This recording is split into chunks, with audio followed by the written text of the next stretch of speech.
إن الحمد لله نحمده ونستعينه ونستغفره. أعوذ بالله من شرور أنفسنا ومن سيئات أعمالنا. من يهده الله فلا مضل له ومن يضلل فلا هادي له. وأشهد أن لا إله إلا الله وحده لا شريك له وأشهد أن محمدا عبده ورسوله. يا أيها الذين آمنوا اتقوا الله حق تقاته ولا تموتن إلا وأنتم مسلمون.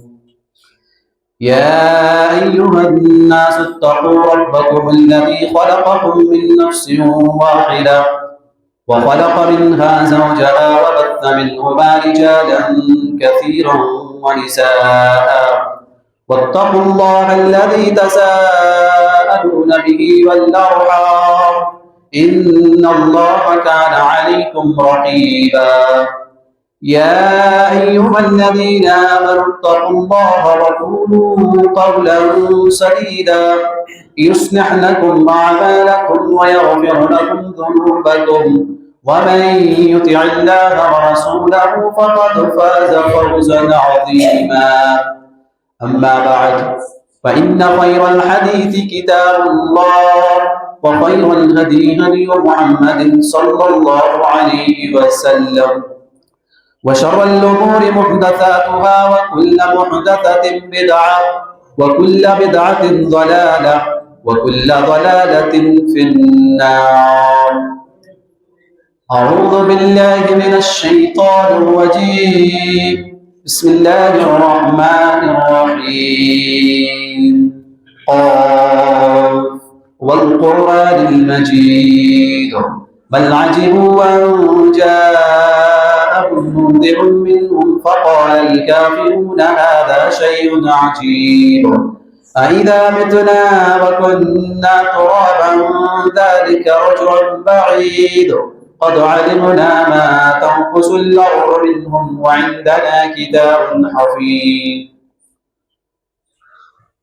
رب اشرح لي صدري ويسر لي أمري واحلل عقدة من لساني يفقهوا قولي. رب زدني علما اللهم رب زدني علما. محترم بزرگوں، نوجوان ساتھیوں، ملت اسلامیہ کے نوجوان بھائیوں، ہر طرح کی تعریف و کبریائی اللہ رب العالمین کے لیے لائق و زیبا ہے. درود اسلام نازل ہو تمام انبیاء کرام پر، خصوصاً آخری نبی جناب محمد رسول اللہ صلی اللہ علیہ وسلم پر. اللہم صلی علیہ اللہم بارک علیہ. اللہ تعالیٰ قرآن مجید کے اندر سورہ نحل میں یہ فرمان جاری کرتا ہے: ان اللہ یأمر بالعدل والإحسان وإیتاء ذی القربى وینہی عن الفحشاء والمنکر والبغی یعظکم لعلکم تذکرون.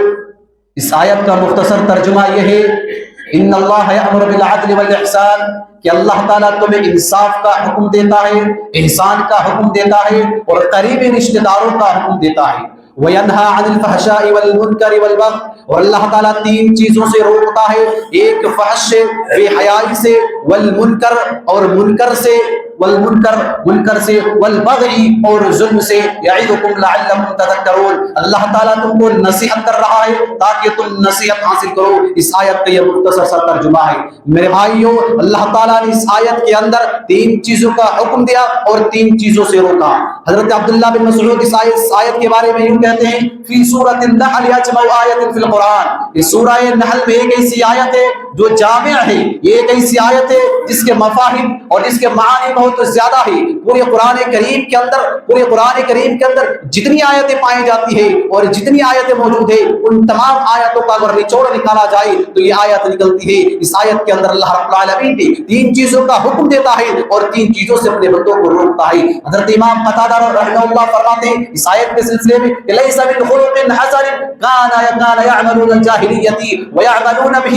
اس آیت آیت کے اندر اللہ تعالیٰ فرماتا ہے کہ زمانے جاہلیت کے اندر وہ لوگ جو عمل کرتے تھے، جو افعال کرتے تھے، اور وہ اس افعال کی اور اس کام کی وہ لوگ تحسین کرتے تھے، اچھائی بیان کرتے تھے، اللہ نے ایسے کام کرنے کا حکم دیا ہے۔ اور آگے فرماتے ہیں وَلَيْسَ مِنْ خُلُقٍ سَيِّئٍ كَانُوا يَتَعَايَبُونَ بَيْنَهُمْ إِلَّا نَهَى اللَّهُ عَنْهُ۔ اور زمانے جاہلیت کے اندر وہ عادات، وہ اخلاق اور وہ کام جس کو وہ لوگ برا سمجھتے تھے، جس کو وہ لوگ عیب سمجھتے تھے، اللہ تعالیٰ نے ایسے اخلاق سے ہمیں اور آپ کو روکا ہے، ایسے اخلاق سے اللہ تعالیٰ نے منع فرمایا ہے۔ اس آیت کے اندر اللہ رب العالمین نے جن 3 چیزوں کا حکم دیا ہے ان میں سے پہلی چیز العدل ہے، انصاف ہے، جسٹس ہے۔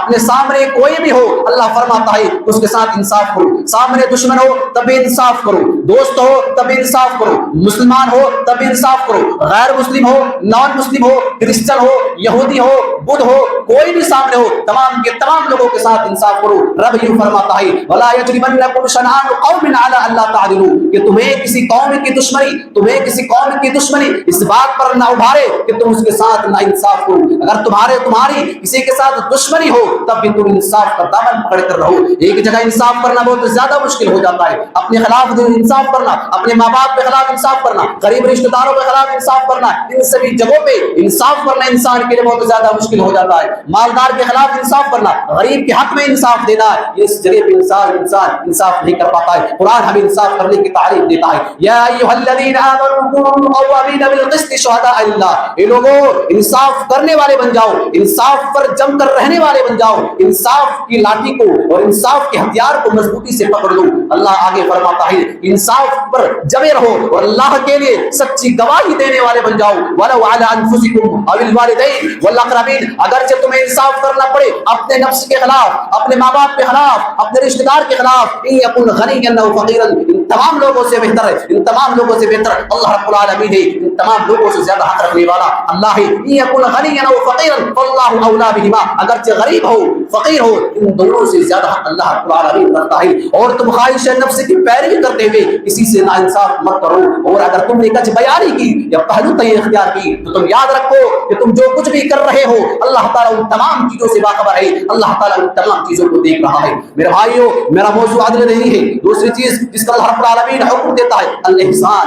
احسان کے 3 معنی ہوتی ہے، ان میں سے ایک معنی اچھے اخلاق کو کہتے ہیں، تیسری چیز اللہ رب العالمین فرماتا ہے وَإِيتَاءِ ذِي الْقُرْبَىٰ، اور قریبی رشتہ داروں کو دینا۔ میرے بھائیو یہ بھی میرا موضوع نہیں ہے، آئیے اب 3 چیزوں سے اللہ تعالیٰ منع فرماتا ہے۔ نمبر 1 وَيَنْهَا عَنِ الْفَحْشَاءِ وَالْمُنْكَرِ، اور اللہ تعالیٰ تمہیں روکتا ہے فحشاء یعنی بے حیائی سے، اور منکر یعنی شریعت نے جن چیزوں سے ہمیں روکا ہے ان چیز سے رک جانا، اور آخر میں فرمایا وَالْبَغْيِ، اور ظلم۔ میرے بھائیو یہی میرا آج کا موضوع ہے، ظلم کے لیے اسی کے متعلق کچھ باتیں کرنی ہے آپ سے۔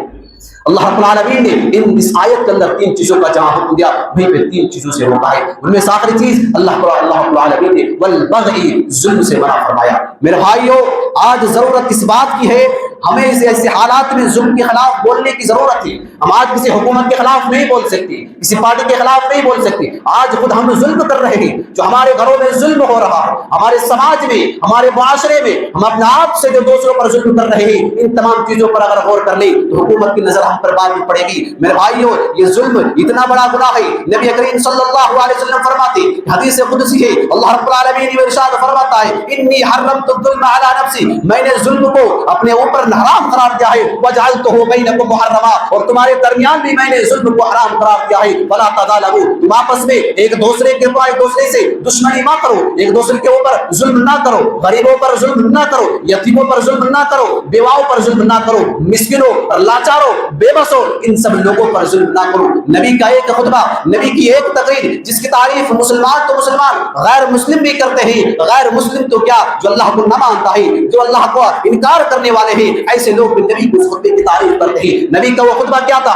نبی کی وہ تقریر کیا تھی، آئیے سنتے ہیں۔ نبی اکرم صلی اللہ علیہ وسلم فرماتے ان اللہ حرم علیکم دماءکم واموالکم واعراضکم، اللہ تعالیٰ تم پر حرام کر رہا ہے کسی کا خون، کسی کا مال، کسی کی عزت، یہ 3 چیز اللہ تعالیٰ تمہارے اوپر حرام کرتا ہے۔ آگے فرمایا حرمت یومکم ھذا فی شہرکم ھذا فی بلدکم ھذا، لوگوں یاد رکھو جتنی عزت اس مہینے کی ہے، جتنی عزت اس یوم عرفہ چاہتا ہے جتنی عزت اس مدینہ یہ شہر کا ہے، یہ مکہ مدینہ کی عزت و احترام جتنا زیادہ ہے، اتنی ہی احترام اور اتنی عزت ایک دوسرے مسلمان بھائی کے خون کی جائے گی، اس کی مال کی جائے گی، اس کی عزت کی جائے گی۔ کسی کے اوپر ناحق ظلم نہ کرو، کسی کے اوپر ظلم نہ کرو میرے بھائیوں۔ ظلم کی اتنی زیادہ اتنا بڑا سزا ہے، ظلم اتنا بڑا گناہ ہے۔ نبی اکرم صلی اللہ علیہ وسلم حدیث کے اندر یہ ارشاد فرماتے کہ جو ظالم ظلم کرتا ہے، جو بھی ظالم دنیا کے اندر ظلم کرتا ہے، اپنے رعایا کے اوپر ظلم کرتا ہے، ایسے لوگوں کے بارے میں اللہ تعالیٰ اللہ کے نبی فرماتے ہیں ان اللہ لا یملی للظالم حتی اذا اخذہ لم یفلته، کہ اللہ رب العالمین ظالم کو ڈھیل دیتا ہے،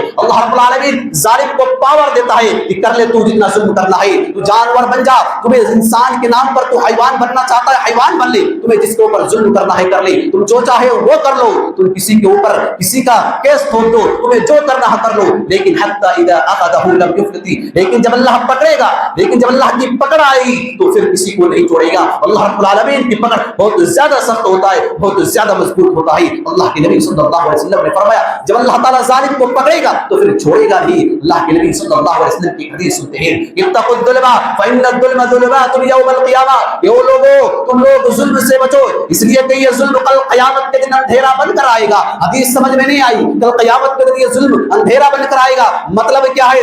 مطلب یہ ہے کہ آج دنیا کے اندر ہمیں رات کے اندر اگر بجلی چلی جاتی ہے، کمرے کے اندر پوری اندھیری چھائی رہتی ہے، اس وقت ہم اپنے آپ کو نہیں دیکھ پاتے، ہمیں خود اپنا ہاتھ نظر نہیں آتا، ہمیں دوسری چیز نظر نہیں آتی ہے۔ کسی طریقے سے کل قیامت کے دن ظالم کا یہ سزا ہوگا، ظالم کو یہ سزا دی جائے گی کہ کل قیامت کے دن اس کو خود اپنے آپ کو نظر نہیں آئے گا، وہ نہ ادھر دیکھ پائے گا نہ ادھر دیکھ پائے گا، کسی کا وہ نہیں رہے گا۔ ظالم کے لیے اللہ رب العالمین نے یہ سزا رکھا ہے۔ اور شیخ الاسلام ابن تیمیہ کی بہت پیاری باتیں آئیے سنتے ہیں۔ شیخ الاسلام ابن تیمیہ یہ ارشاد فرماتے ہیں من اسباب ہلاک الامم انتشار الظلم فی المجتمعات، کہ جتنی بھی امت ہلاک و برباد ہو گئی، جتنی بھی امت نیست و نابود ہو گئی، جتنی بھی امت آئی اور وہ برباد ہو گئی، کوئی زمین میں مار دیا گیا، کوئی آسمان میں اٹھا کر الٹا پٹکا دیا گیا، کوئی سمندر میں بہا دیا گیا۔ اللہ شیخ الاسلام ابن تیمیہ فرماتے ہیں ان امتوں کی ہلاکت کی سبب یہ ہے، ان امتوں کی ہلاکت کی سبب یہ ہے انتشار الظلم فی المجتمعات، ان تمام امتوں نے، ان تمام حاکموں نے اور ان تمام پرائم نے ان لوگوں نے ظلم کیا تھا، اس لیے اللہ تعالیٰ نے ان لوگوں کو ہلاک کر دیا ہے۔ آئیے آگے بہت پیاری بات شیخ الاسلام ابن تیمیہ لکھتے ہیں، فرماتے ہیں ان اللہ ینصر الدولۃ العادلہ، کہ اللہ تعالیٰ اس حکومت کی مدد کرتا ہے، اللہ تعالیٰ اس حکومت کا ساتھ دیتا ہے، اس حکومت کو سپورٹ کرتا ہے جو حکومت انصاف کرتی ہے، جو حکومت جسٹس کرتی ہے، جو حکومت غریب کو بھی اور امیر کو بھی ایک پلیٹ فارم پر رکھتا ہے، ایسی حکومت کو اللہ تعالیٰ برقرار رکھتا ہے اور ایسی حکومت کو اللہ تعالیٰ زیادہ عمر دیتا ہے۔ آگے فرماتے ہیں وَلَوْ كَانَتْ كَافِرَةً، اگرچہ ایسی حکومت، اگرچہ انصاف کرنے والی حکومت کافر کیوں نہ ہو، پھر بھی اللہ تعالیٰ ایسی حکومت کی مدد کرتا ہے۔ آگے بہت پیارا جملہ ہے، فرماتے ہیں آگے فرماتے ہیں وَلَا يَنْصُرُ الدَّوْلَةَ الظَّالِمَةَ، اور اللہ تعالیٰ کسی ظالم حکمراں کی مدد نہیں کرتا ہے، اللہ تعالیٰ کسی ناانصاف کرنے والی حکومت کی مدد نہیں کرتا ہے۔ وَلَوْ كَانَتْ مُؤْمِنَةً، اگرچہ ایسی حکومت کسی مومن کی کیوں نہ ہو۔ میرے بھائیوں کتنی بڑی بات شیخ الاسلام ابن تیمیہ کہتی ہے، اگرچہ حکومت غیر مسلم کی ہو لیکن اگر وہ انصاف کرتا ہے تو ایسی حکومت کی اللہ تعالیٰ مدد کرتا ہے، اور دوسری طرف اگر حکومت کسی مسلمان کی ہو، مومن کی ہو،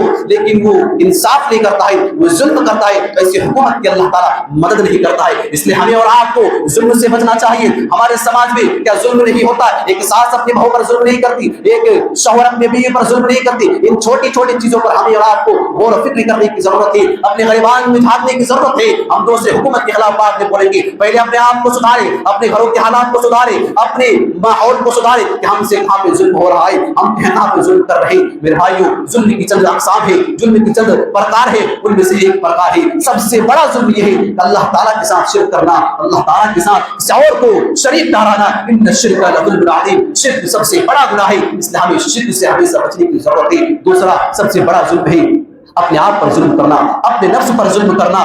لوگ اس کے اوپر کیا ظلم نہیں کرتا ہے، جس کے پاس تھوڑی سی پاور آ جاتی ہے وہ ظلم کرنے پر نہیں چھوڑتا ہے۔ میرے بھائیوں حضرت ثمامہ رضی اللہ تعالیٰ عنہ کا واقعہ کو پڑھیے۔ حضرت ثمامہ رضی اللہ عنہ پہلے مسلمان نہیں تھے، وہ قیدی اس کو پکڑا جاتا ہے، اس کو قید کیا جاتا ہے، پھر اس کو مسجد کے کھمبے سے باندھا جاتا ہے۔ نبی اکرم صلی اللہ علیہ وسلم کے اخلاق سے، نبی اکرم صلی اللہ علیہ وسلم کی سیرت سے ہمیں اور آپ کو سیکھنا چاہیے۔ نبی اکرم صلی اللہ علیہ وسلم رات کو مسجد میں آتے ہیں، اس قیدی کے پاس آتے ہیں اور پوچھتے ہیں، اے سمامہ، کہیں تمہیں جو اس بیڑی سے باندھا گیا، تمہیں جس رسی سے باندھا گیا، کہیں وہ رسی ٹائٹ تو نہیں ہے، کہیں اس رسی کی ٹائٹ ہونے سے تمہیں تکلیف تو نہیں ہوتی ہے؟ میرے بھائیوں، نبی کے اخلاق سے ہمیں سیکھا جائے، ہم کو سیکھنا چاہیے۔ نبی کے اخلاق کی وجہ سے وہ سمامہ جس کو قید کر لیا جاتا ہے، جو حاکم تھا، جو کہیں کا حکمران تھا، وہ نبی کے اخلاق سے مسلمان ہوتا ہے۔ نبی کے اخلاق کو دیکھیں میرے بھائیوں، یہ اتنا بڑا، یہ سمامہ رضی اللہ تعالی عنہ یہ نبی کریم صلی اللہ علیہ وسلم کے اخلاق سے اسلام قبول کرتا ہے۔ نبی اکرم صلی اللہ علیہ وسلم آگے فرماتے ہیں کہ جو